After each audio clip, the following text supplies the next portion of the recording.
The Seattle Fire Department presents a Down with Tots Productions Station 10 C-Shift Film.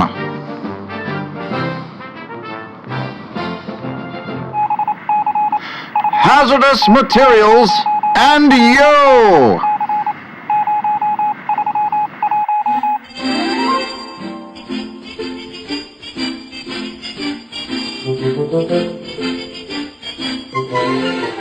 Say, fellows, how would you like to take a break from scraping the paint off those asbestos-covered pipes to talk about hazardous materials? I'm sorry, mister, but the cat needs us to get all the lead off these pipes before supper. Too bad for you, then. It's required training. Come along now. It'll be swell. Do we at least get 5% for showing up? No, dummy.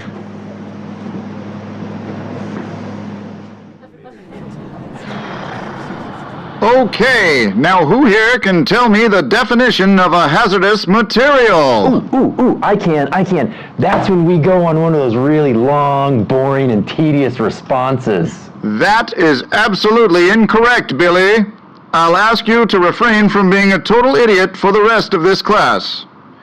A hazardous material, or HazMat for short, is a substance that, if released, is capable of creating harm to people, property, or the environment, also including weapons of mass destruction, WMD. HazMat is all around us. Any commercial occupancy may have some form of HazMat on premises, as well as ships, trucks, trains, and even residential occupancies.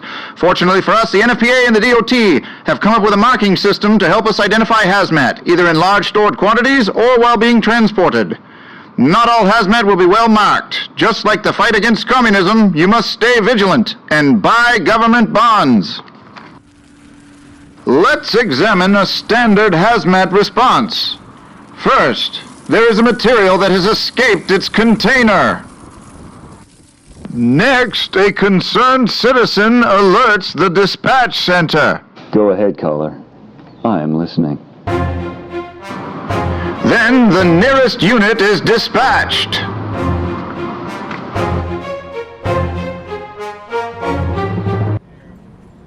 Engine 10, HazMat response, 9401 miles way south, you see?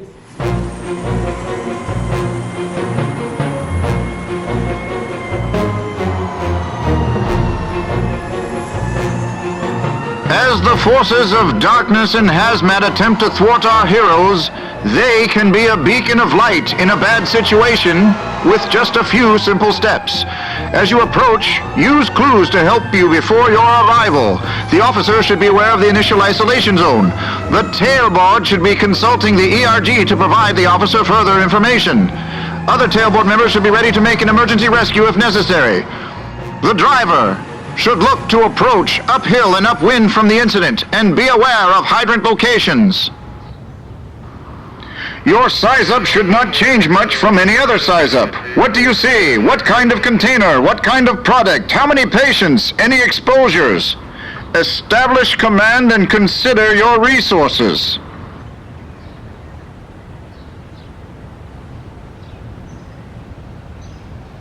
Your initial priorities should be to identify, isolate, and deny entry. Keep in mind, a large response is bound to draw some members of the press corps, so remember to be attractive. A calendar shoot could be lurking around every corner. Good job, boys. Your SCBA will provide the ultimate in respiratory protection, and depending on the type of material and environment, your bunking gear will provide sufficient protection in the event a patient rescue is possible. If you do see patients, remember sludge M, salivation, lacrimation, urination, defecation, gastric upset beyond your wildest imagination that even Pepto and Bicarb can't cure, emesis, meiosis, and muscle fasciculations or seizure activity all indicate that the enemies of freedom and liberty have used WMDs. If your patients are exhibiting any of these signs and are still ambulatory, you may have an MCI situation on your hands. Remember to take extreme caution if more than one patient or victim is present. Multiple non-ambulatory patients may not be worth the risk, and you may need to widen your isolation perimeter. Now that you have established the basics, it's time to call the specialists. The city has a special group of people called the Hazardous Materials Response Team.